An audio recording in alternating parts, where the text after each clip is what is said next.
En los rincones más oscuros de la historia se esconde, entre los susurros de la noche y los ecos de leyendas olvidadas, una criatura que ha capturado la imaginación humana durante siglos. El vampiro, seres de la oscuridad, depredadores de la noche, dotados de una sed insaciable de sangre y una inmortalidad envuelta en misterio. En este fascinante episodio viajaremos hacia el mundo de los no muertos. Exploraremos lo más profundo de la mitología y la realidad, desentrañando los secretos que rodean a estas criaturas eternas que habitan en el umbral entre la vida y la muerte. Los vampiros, más que simples monstruos, son portadores de una cultura y una antropología fascinante que han evolucionado a lo largo de los siglos. En esta oscura coreografía de extrañas sombras emerge una figura legendaria que ha dejado una huella en el imaginario colectivo: Nosferatu, el príncipe de los vampiros. Una figura icónica que ha perdurado a través del tiempo, trascendiendo generaciones con su aura de misterio y terror. Desde su primera aparición en el cine ha cautivado Nosferatu las audiencias de todo el mundo con su mirada penetrante y su incansable sed de sangre. Pero más allá de la ficción, los vampiros han sido objeto de estudio en diversas disciplinas, desde la antropología, la psicología, hasta la sociología. Culturas antiguas como la de los egipcios y los griegos tenían mitos sobre seres similares a los que se alimentaban de la fuerza vital de los vivos. Y en tiempos más recientes, el folclore europeo ha dado lugar a una rica tradición de historias sobre los no muertos, reflejando los miedos y las preocupaciones de cada época. Aquí, en este especial de Misterios de Casa, exploraremos las leyendas, los mitos, las verdades que rodean los vampiros, desde las oscuras noches de la época medieval hasta los callejones más sombríos de nuestros tiempos modernos, donde Nosferatu y sus semejantes nos esperan, acechando los sueños en una danza macabra de miedo y fascinación. Bienvenidos al mundo de los vampiros. Emma, compañera, bienvenida. Bien hallada, muchas Juan gracias. Antonio, por bienvenido a invitarme. Misterio de Casa. Muchísimas gracias, un honor estar con vosotros. Bueno, pues aquí, en nuestros hogares, también les invitamos a formar parte. Ya sabemos que los vampiros hay que invitarlos a los hogares. ¿Es así, Juan Antonio? Así es, un vampiro, en teoría, según algunas de las leyendas y mitologías, no puede entrar en un sitio si no es invitado. Ahí tenemos el ejemplo de Drácula de Bram Stoker, cuando el propio vampiro sabe que no puede penetrar, traspasar los umbrales de ese sitio donde quiere llegar si no es invitado. Acordémonos también de Salem Slot, como cuando aparecía... Que dejen un poco de felicidad, ¿no? Y que dejen un poco de felicidad. Cuando aparecía el niño convertido en vampiro por la ventana y si no le invita al otro, pues no puede entrar. Bueno, Emma, compañera, ¿qué es para ti, ahora mismo, en la actualidad, un vampiro? ¿Qué te dice la palabra vampiro? ¿Qué significa? A ver, vamos a partir de la base que ha sido un tema muy maltratado por lo que son los medios de comunicación. Entonces tenemos una percepción esperpéntica de lo que es ellos. Yo, sinceramente, y lo reconozco, soy una de las personas que pienso que si no existen, sí que es cierto que han existido seres con unas cualidades diferentes, digámoslo así, que lo que hacen es buscar su longevidad a través de la sangre. Hay mucha crónica, hay demasiada crónica como para decir lo que estoy diciendo. Y Juan Antonio, como gran conocedor de este mundo vampírico, biólogo, ¿cuándo surge la palabra vampiro? ¿Cuándo se hace mención? ¿Cómo surge? Bueno, el concepto de vampiro es mucho Algo más complicado, evidentemente. Claro, el concepto de vampiro es muy antiguo y se remonta pues, a la más lejana antigüedad.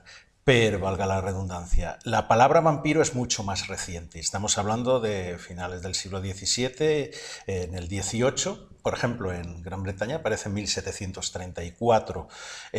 Aquí, un siglo después, en España, recogido por los diccionarios. Y el origen de la misma palabra etimológicamente es desconocido. Puede venir de algún término húngaro o serbio, vampe. También habla que puede venir de la zona de Rusia, de Siberia, de Upir, que venía a ser como bruja o brujo, hechicero. Y a partir de ahí, pues ya cuando surge la llamada epidemia vampírica de de principios del siglo XVIII, es cuando se empieza a emplear, cuando la corte de Viena empieza a enviar a la zona de Serbia y a la zona de Rumanía, que acababa de ser tomada a los turcos, después de un tratado de 1718, bueno, pues empieza a mandar a sus soldados, médicos, porque ahí está sucediendo algo, y los campesinos dicen que vuelven los muertos y que vuelven para apoderarse o tomar la energía de los vivos. Y ahí es cuando empiezan a darse todas estas crónicas y ya se empieza a utilizar la palabra vampiro. Bueno, antes tengo que decir un pequeño detalle también, porque Juan Antonio Sanz es autor de un maravilloso libro, se llama Vampiros, Príncipe del Abismo. Es una auténtica obra de arte hablando de vampiros para poder conocer este mundo. Me podéis buscar Juan Antonio Sanz, Vampiros, Príncipe del Abismo. Ha estado recorriendo muchísimo mundo. Sí, porque este libro, bueno, grandes tratados sobre vampirismo ya ha habido. Javier Arries es uno de nuestros grandes upirólogos, los que estudian.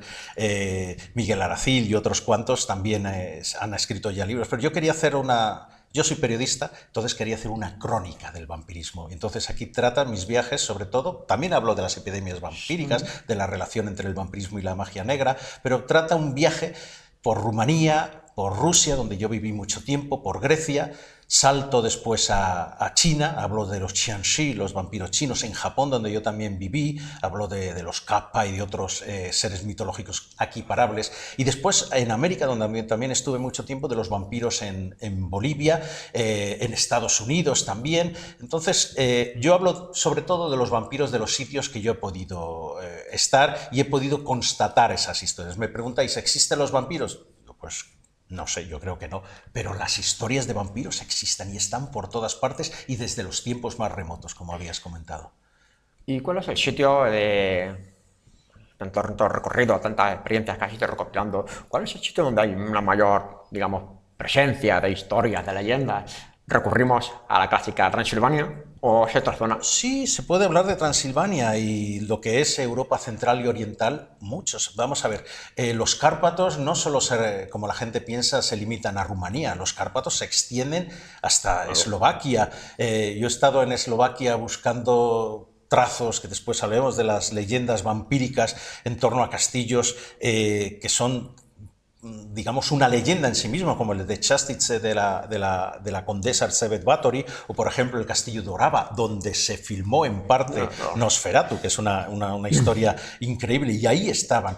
Ahí, en Grecia, por ejemplo, los bricolacas, que es un tipo de vampiro increíble y con una historia detrás, los burdalak rusos, los strigoi rumanos, muchos, los Muroi, los Muroni, decían que, por ejemplo, Drácula, el vampiro que es un tipo de Muroni porque tendría características de los hombres lobo. Es cierto que Bram Stoker, cuando describe a Drácula, que no lo describe de la manera en que nos ha presentado ni siquiera Francis Coppola, pues nos habla de que tiene, del fétido aliento, de que tiene pelos en las palmas de las manos y tal, y bueno, está describiendo casi un hombre lobo con su bigote hirsuto, el pelo así echado hacia atrás. Entonces, en la leyenda europea, porque yo creo que nuestra visión del vampiro es sobre todo europea, pues es en Europa central y Europa del Este. En España hay historias y leyendas de lo que yo llamo el vampiro antropológico folclórico, que es del que estoy hablando después. Por supuesto, ha habido personas que han hecho uso de la sangre pues para intentar prolongar la vida, porque Lo que es claro en este mundo del vampirismo es que la sangre es vida, y alrededor de este leitmotiv es de donde se construye toda la leyenda del vampiro. El vampiro absorbe la sangre, la energía vital, para prolongar la suya. Es un elemento maligno, no son como los de Crepúsculo, que son muy guapetones y ligan en todas partes, sino son siempre, muy feos. Juan Antonio, siempre la figura del vampiro se ha visto como una figura deforme, horrenda. Sin embargo, ha habido una época que de repente las imágenes de vampiros se han convertido, digamos, en el ADN humano, porque es bello, inteligente, inmortal, sobre todo muy poderoso. ¿Cuándo ha sido ese momento? Quizás ha sido por la literatura. Efectivamente, porque en el cine y en la literatura también tenemos ahí a Anne Rice cuando escribió su entrevista con el vampiro, y nos aparece pues un tipo que dice, bueno, pues yo quiero ser vampiro, voy a ser inmortal, sí, de vez en cuando me tengo que cargar a alguien, o si soy buena persona, me voy a alimentar de ratas. Es así, pero no, ese vampiro aristocrático, bello y tal, ya lo tenemos en el siglo XIX, en el que es, incluso antes que Drácula, digamos, el germen de ese moderno vampiro. Y hablo de El vampiro, escrito por John William Polidori, gestado en aquella noche de los monstruos en 1816 a orillas del lago Alemán, donde estaba Lord Byron, estaba Percy Shelley, donde Mary Shelley también empezó a escribir su Frankenstein o el moderno Prometeo. Es ahí ese germen del vampiro que después Bela Lugosi o Christopher Lee. Christopher Lee es bastante más espantoso, pero Bela Lugosi sobre todo aparece un vampiro aristocrático, y que después lo heredó pues, Anne Rice y Myers con su saga Crepúsculo y demás. Misma compañera, yo creo que tienes una historia que contarnos, porque siempre estamos pensando en un vampiro masculino, pero también hay historias de mujeres vampiros. Hay historias. Pero no son, digamos, mujeres que son sedientas de sangre, sino que son algo diferente, están buscando algo. Bañarse en sangre, por ejemplo. Por ejemplo, te voy a hablar de Erzsébet Báthory. Esto hablamos de una condesa del siglo XVII, emparentada directamente con la realeza húngara, ella, y ya, bueno, era una chica que ya de pequeñita tenía ataques de ira. Con el tiempo se supone que era una especie de epilepsia, pero bueno, que aparte no tenía un carácter como excesivamente suave. ¿Qué es lo que pasa? Pues que antiguamente sabéis que enseguida se comprometían en matrimonio. Con 11 años se comprometió y se fue a vivir al castillo de su prometido. Exacto, de su prometido. Sí. Junto con la familia de él y su suegra Úrsula, que por cierto se llevaban fatal. A los 2 años, si no me equivoco, se casan. Ella está muy sola porque él, el caballero negro, estaba siempre metido en guerras, estaba mucho tiempo sola en ese gran castillo, con esa suegra que se llevaba fatal. Entonces tenía unos extraños hobbies, como por ejemplo maltratar a sus doncellas. O sea, ya era de una mente un poco retorcida, es decir, cogía a lo mejor a la doncella, la untaba de miel, la ponía desnuda para que se la comieran las hormigas, las abejas, o también las ponía completamente desnudas en plena madrugada en la nieve y les tiraba cubos de agua para que se murieran congeladas. Son unos hobbies un poco peculiares, ¿no? O sea, realmente no, ya se ve que no es de una mente realmente muy sana, desde luego. El caso es que en 1604 fallece su esposo. Entonces esto se recrudece más, o sea, vuelve a tal límite ella que se vuelve primero ansiosa por la belleza y por la juventud. Una ansia... Buscaba siempre ya la eterna juventud. Exacto, y la belleza. Es decir, cultura ya la tenía ella, porque era una mujer cultísima. Riquezas ya las tenía ella. Le faltaba juventud y belleza, que era una mujer muy bella, por lo que cuentan, una mujer bellísima. Pero claro, la belleza con los años ya no va siendo lo mismo. Eso es lo que ella no quería perder. Ella siempre estaba rodeada del esoterismo, porque ya su familia de antes estaba vinculada con el esoterismo. Entonces ella no hacía absolutamente nada sin consultar con sus brujas, no sé, chamanes, druidas, no lo sé concretamente qué consejeros tenían, pero bueno, ellos practicaban lo que era la magia roja, que es un derivado de la magia negra. El caso es que una doncella le está un día cepillando el pelo. Esta doncella, pues sin querer, le da un tirón de pelo. Ella le empieza a bofetear con sus enormes joyas, hasta tal punto que le hace sangre. ¿Qué pasa? Esa sangre le salpica a ella en una mano. Y resulta que, ya te digo, era tanta la obsesión que ella tenía con la piel, la juventud y la belleza, que ella ve que la sangre le hace como más bella la mano, como más tersa. Entonces, concretamente, a esa misma doncella hace que la corten las venas y la desangren, porque quiere inmediatamente untarse el cuerpo con su sangre. Ahí empieza... Esa historia es curiosa. El principio de una escabechina, que ¿para qué os voy a contar? ¿Es comparable con alguna otra historia que se conozca? En España, por ejemplo... Podemos hablar de hay una española. Sí, tenemos, por ejemplo... Hay una española. Le llaman... Aunque es totalmente diferente, es que esa no se bañaba en sangre en busca de la eterna juventud, sino que esa buscaba otra cosa. Su apodo era la vampiresa de Barcelona, pero ella realmente lo que era una asesina en serie, ¿vale? No sé, es incalculable los niños que llegó a matar esta mujer. Ella utilizaba todo. A ver, era una mendiga de día y una proxeneta y prostituta de lujo por la noche.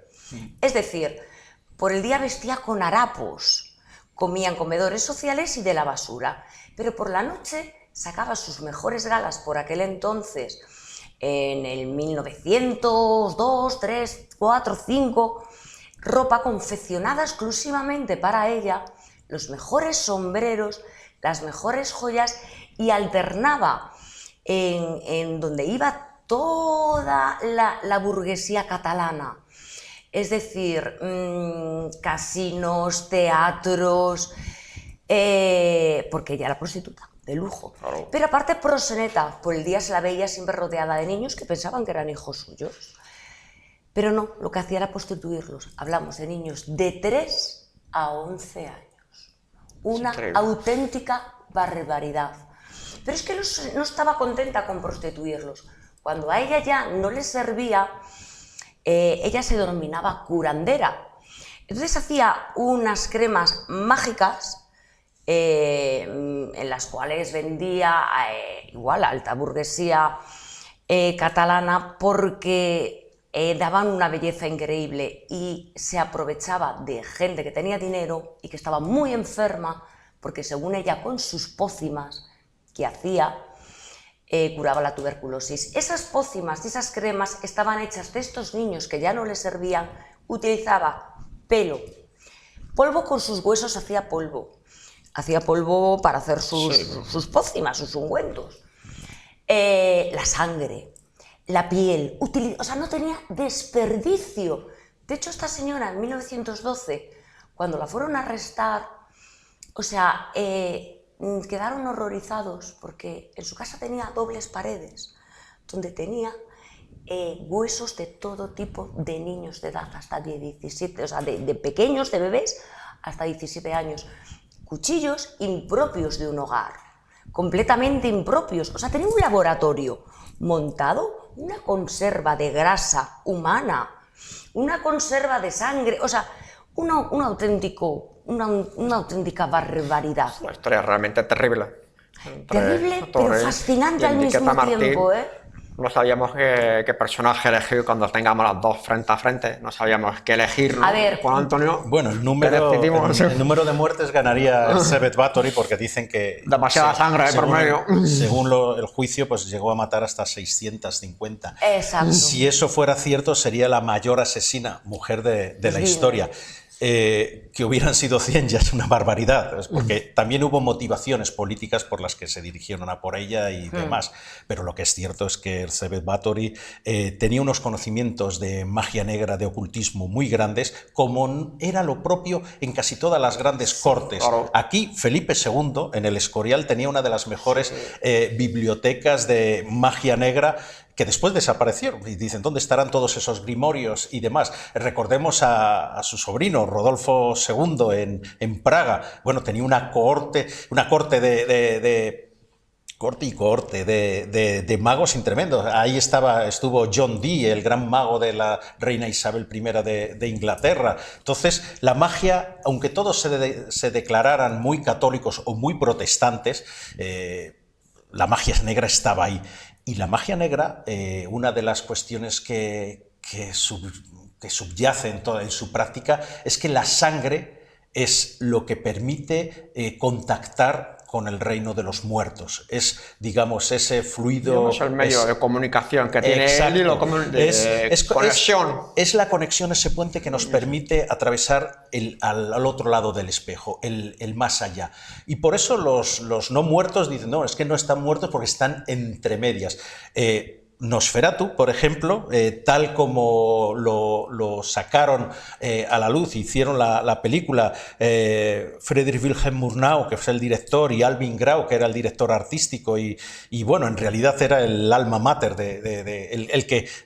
la esencia de Nosferatu está en él. Era una persona, era un ocultista, era también una especie de masón y tal. Lo que querían dar a conocer es que puede haber unos entes que ellos llamaban astrales, ahí bebían en la teosofía y demás, en una serie de filosofías ocultistas que venían ya del siglo XIX, heredadas de la Golden Dawn inglesa y demás, en que el vampiro era un ente astral, es un ente que no es material como nosotros podemos serlo, pero que tampoco es espiritual, se mueve entre los dos mundos. Y cuando, si ven, los espectadores ven la película Nosferatu, verán cómo muere al final, o mejor dicho, es aniquilado el vampiro, y es con la luz, que por ejemplo en las historias de los vampiros la luz no suele ser la que destruye a los vampiros. Eso es una herencia precisamente que nos da Nosferatu.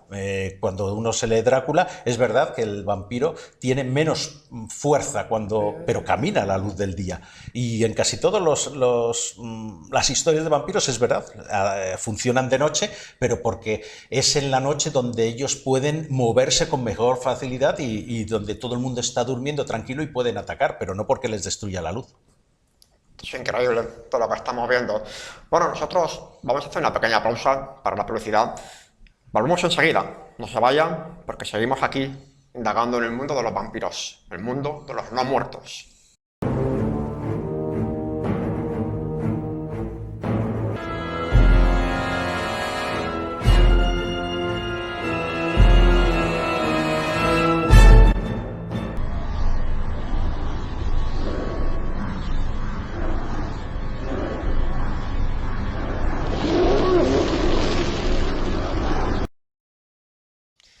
Bien, pues ya estamos aquí de nuevo. Seguimos en nuestro ambiente tenebroso del mundo de los no muertos.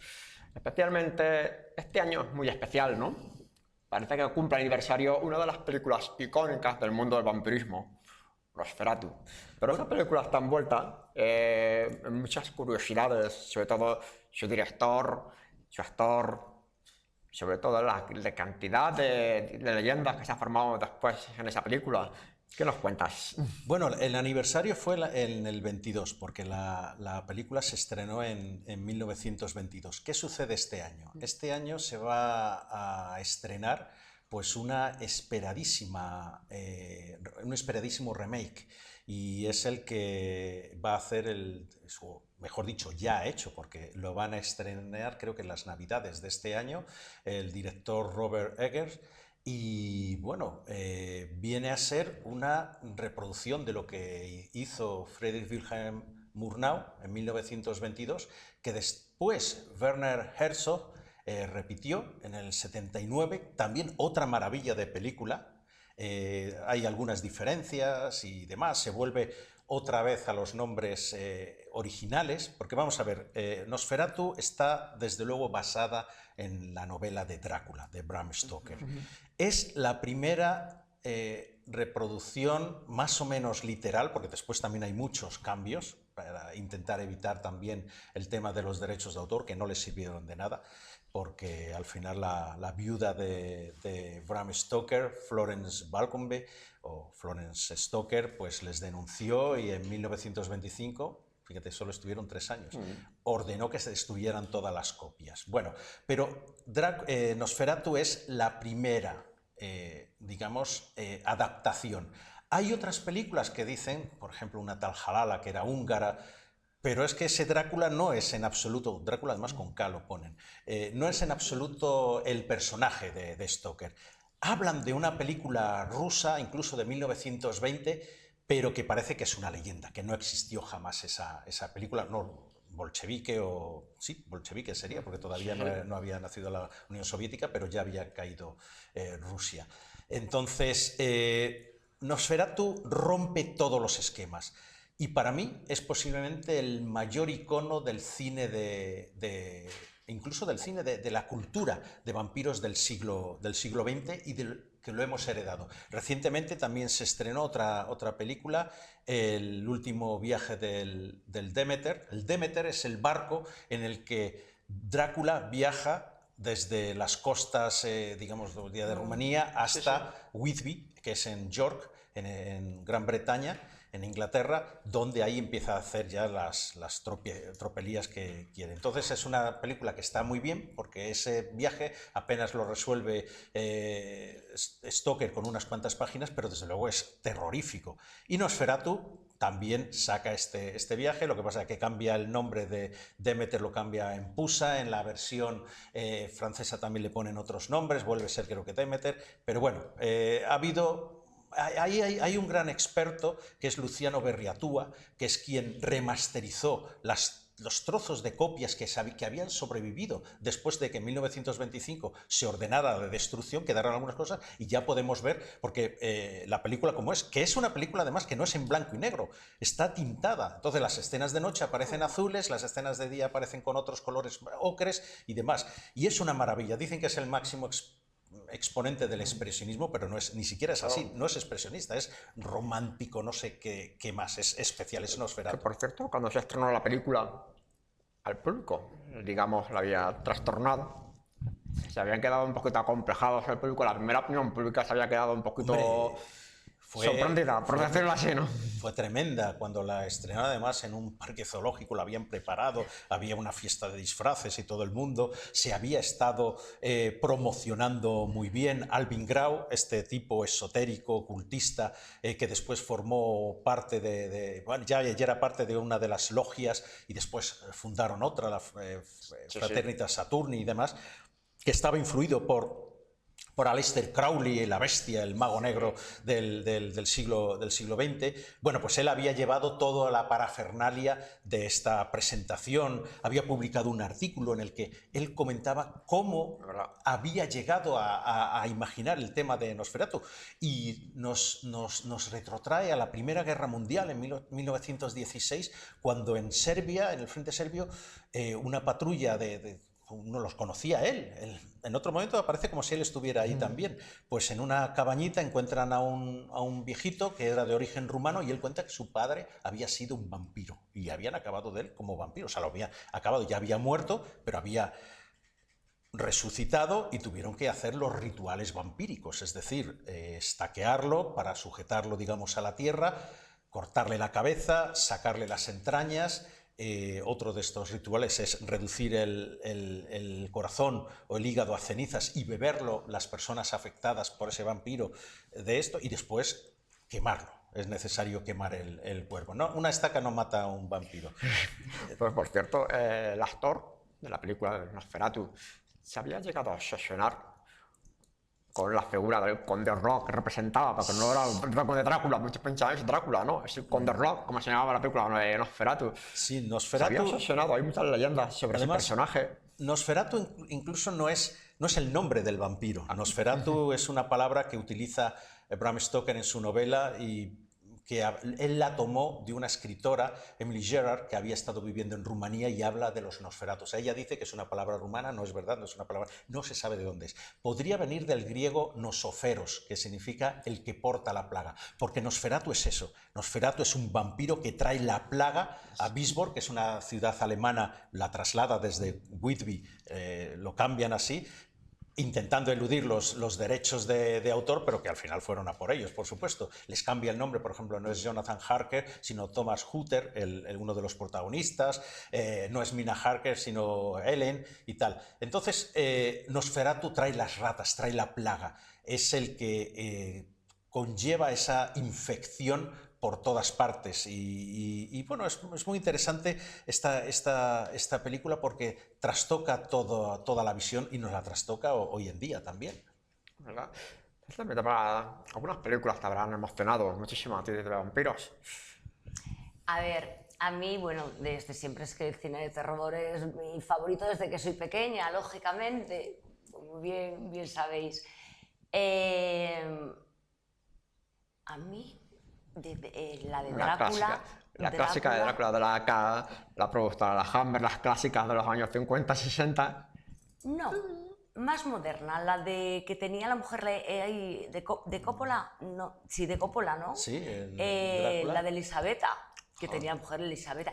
Me parece un Drácula romantiquísimo. Sí. Es que no me parece malo, me parece una película romántica. He cruzado océanos del tiempo para a mí eso me derrite. A mí un hombre me dice eso y a mí es que me derrite. ¿Qué quieres que te diga? Sí. Me da igual que sea vampiro. Defectillos tenemos en nuestra tradición, todos. Seguimos teniendo un poquito de temor a la figura del vampiro. Sí. Estamos todavía temerosos cuando escuchamos un vampiro por aquí. Deja los pelos de punta un poquito. ¿Cómo eliminamos un vampiro? ¿Cómo lo podemos eliminar? Según la antropología vampírica, bueno, hay varias formas, ¿no? Quería decir que esta película, desde luego, tiene poco que ver con la novela de Bram Stoker. El vampiro es un ser maligno por naturaleza, no es un galán estupendo que después se transforma en el mayor de los monstruos. No, el vampiro es malo.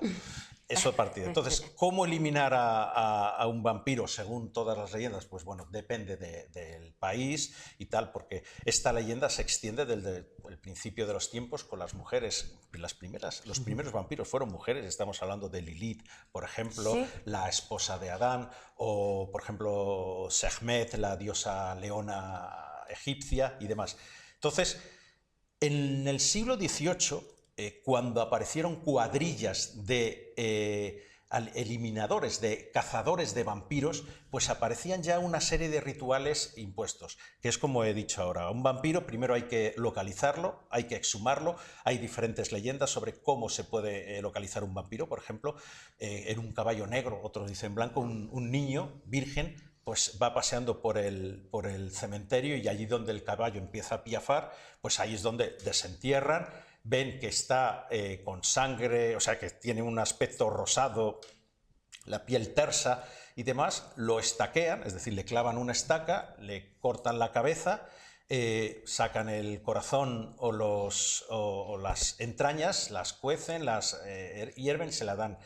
Y después se quema y las cenizas se suelen tirar a un río, a una corriente que se mueva. Los vampiros pueden prosperar y, por ejemplo, en los elementos, los entes en Japón, los kappa famosos, que es que se equiparan también a un tipo de vampiros, viven en aguas someras, en aguas estancadas. Las brujas están también relacionadas con los pantanos y demás. Hubo en esa época, en el siglo XVIII, que perduró incluso en el XIX, unas cuadrillas de gitanos, eran normalmente gitanos que se llamaban los mutiladores de cadáveres, porque eran ellos los que desenterraban y los que iban de aldea a aldea buscando. Los sabatarios, por ejemplo, son las personas nacidas en sábado. Se dice que las personas nacidas en sábado, en el día del Sabbat, donde las brujas no pueden hacer nada, pueden ver brujas, pueden ver espíritus y pueden localizar un vampiro. Y en alguno de estos relatos se decía, si un vampiro ve a un sabatario, tiene que salir corriendo, porque tampoco puede afectarle. Yo soy sabatario, por cierto. Sí, mira. Nací en Sabadell. Es increíble cómo vamos a cazar a los vampiros. Aparte de llevar una ristra de ajos también, una clásica ristra de ajos. Sí, y no es Ojo. o el espino, las rosas de estas salvajes, Claro. se suelen poner, el tipo de estaca también a veces podría ser de este tipo material, el meter una moneda también en la lengua del finado, el impedir, por ejemplo, durante los funerales que un gato o cualquier animal salte por encima del cadáver, porque eso podría significar que se convertía en vampiro, que no aparecieran mariposas. Es curioso, por ejemplo, en Oriente, en Japón, la mariposa está muy ligada al fenómeno del vampirismo. Se creen que son las mariposas las que se llevan el espíritu y del muerto y que pueden quedar atrapadas en este mundo, mucho más que los murciélagos. Los murciélagos es casi más una cuestión que el propio Bram Stoker y después lo han inventado, y sobre todo en la Hammer, cuando aparecían las películas de Drácula y aparecía ese especie de vampiro que nos daba risa más que otra cosa, ese murciélago volando. Oye, Pero por cierto, hablando de cazadores de vampiros, estabas comentando antes, aquí en Valencia había un famoso cazador de vampiros. El más famoso. Según un diario de Agustín Calmet, hacía referencia Sí. al conde Cabreras. el conde de Curiosamente, Cabreras. era un cazador de vampiros. Bueno, perdón, cazador de vampiros, no un cazador de vampiros, cazador de vampiros, que estaba supuestamente relacionado con el ejército español que estaba ahí en las batallas del Imperio Austrohúngaro. Comandaba un batallón y ahí se ve que se enteró de esa leyenda de vampiros. Este hombre existió, Javier Arríes, el gran upirólogo español, él fue el que descubrió que el conde de Cabreras, que se creía que era italiano, en realidad era un tan don Juan Gil y Perellós. Y Perellós, sabéis que Sí. aquí en Valencia es muy, muy conocido ese apellido. Bueno, pues después de la guerra de sucesión española, los Habsburgo, los austriacos, los pro-austriacos perdieron. Entonces, algunos de estos regimientos, como el suyo, los llevaron al imperio austriaco, a Europa Central. Y él fue uno de estos dirigentes o mandos militares a quienes mandaron a las zonas de Rumanía, a una zona de Rumanía, para descubrir si, para ver qué pasaba. Había una especie de medio revuelta porque había habido casos de vampirismo. Y allá fue el conde de Cabreras y estuvo implicado en 3 de estos casos en los que exhumaron estos cadáveres y tal. Claro, ellos, había oficiales médicos y decían, bueno, esto es una superstición. Pero claro, cuando veían enfrente a los campesinos que podrían haberlos eliminado, aunque fueran 20 soldados, y bueno, él cuenta, por ejemplo, una historia de un oficial suyo. Claro, y los oficiales se quedaban en las casas de los campesinos y que se le habían invitado a comer, estaban todos ahí comiendo y tal, y de pronto entró un señor mayor, macilento y tal, Claro. se sentó en silencio en un lado, todo el mundo cayó. Nadie dijo nada. Digo, bueno, pues a ver, el oficial se fue a dormir, de pronto en la madrugada se oyen unas voces, unos ruidos tremendos. Dice, ¿qué ha pasado? Pues que el dueño el anfitrión ha muerto. Dice, ¿y eso? ¿Qué pasó? Pero si ayer estaba estupendo, era un hombre fuerte y tal. Dice, ¿se acuerda usted de ese viejito que entró? Dice, pues este era su padre. Dice, bueno, ¿y qué? Ya llevaba 10 años muerto. Increíble, ¿no? Aquí ya sabemos que tenemos aquí un cazador de El vampiros. conde de Cabreras, sí. Por lo menos tenemos el orgullo, ¿no? De tener un español. Ha sido el más importante cazador de vampiros hasta Sí, la fecha. desde luego, si no el más Nuestro importante, Valgens en particular, ¿no? el primero. El Sí. primero. Particular. Bueno, Inma, ¿Tiene que ver algo con el palacio de Marqués de Dos Aguas, el Perelló que está hablando bueno, ahí? eso es una hipótesis. Es una hipótesis ya que coincide con los apellidos. Rabasa Perellós, Pregunto. él era el conde de Cabreras, también coincidía. Es muy posible que tenga alguna vinculación familiar, aunque todavía no está corroborada. Todavía estamos indagando poquito a poco, gracias también a la información de Javier Arríes, que fue quien nos puso sobre la mesa el nombre también, el trabajo que ha hecho Juan Antonio Sanz. También una curiosidad que Sí, una curiosidad lo que cuenta tenía yo también, una curiosidad del Palacio Marqués de Dos Aguas. Parece que hay en su simbología, en sus esculturas, parece que hay unas pequeñas referencias por su forma de rostros, hay una especie de toque vampírico. Sí. Podría estar influenciado Posiblemente. El dragón que siempre aparece relacionado con el vampirismo. Allí en el año 1411 creo que fue, más o menos, o 1408, no recuerdo ahora exactamente, se creó la Orden del Dragón por el rey Segismundo y de Luxemburgo, y era una orden con caballeros orientales, quiero decir, de Europa Oriental. Había incluso uno de los Alfonsos españoles estuvo allí, de los Alfonsos aragoneses. ¿Y quién fue miembro de la Orden del Dragón? Pues Vlad Dracul, el padre de Vlad Draculea. O sea, el padre del Vlad II, y Vlad Draculea era Vlad II, Vlad III, el empalador, en quien Bram Stoker utilizó como una de las figuras para que fuera Drácula. En realidad, en la novela solo nombra o cita más o menos 2 veces a Vlad el empalador, y yo creo que se basa mucho más Bram Stoker en la figura de Elizabeth Bathory, en todo lo que hay en torno a ella, que en la de Vlad el empalador, pero ahí quedó. Y desde luego en la película de Coppola aparece pues una historia de amor, que Vlad quiere recuperar a su Elizabeth. Sí. Bueno, eso es una sandez. Sí, es algo Muy bonita, endulzado, pero no endulzado, es. efectivamente. A mí me encanta esa película, es verdad, Sí? pero no tiene nada que ver. No tiene nada que ver, las cosas como A son. veces cuando apagamos las luces de nuestro dormitorio nos quedamos a oscuras y de repente vemos alguna sombra en nuestras casas, estamos pensando que se acerca un vampiro. A ver, ¿tú qué harías? Si fuera un vampiro, ¿Te dejarías irme a por morder? ajos, ¿Te irme a por dejarías morder ajos. por el vampiro? Irme a por ajos, desde luego, eso es lo primero. Bueno, No Antonio sé. tendría dudas si te dejara morder. No, yo diría, bien, ya tenemos trabajo.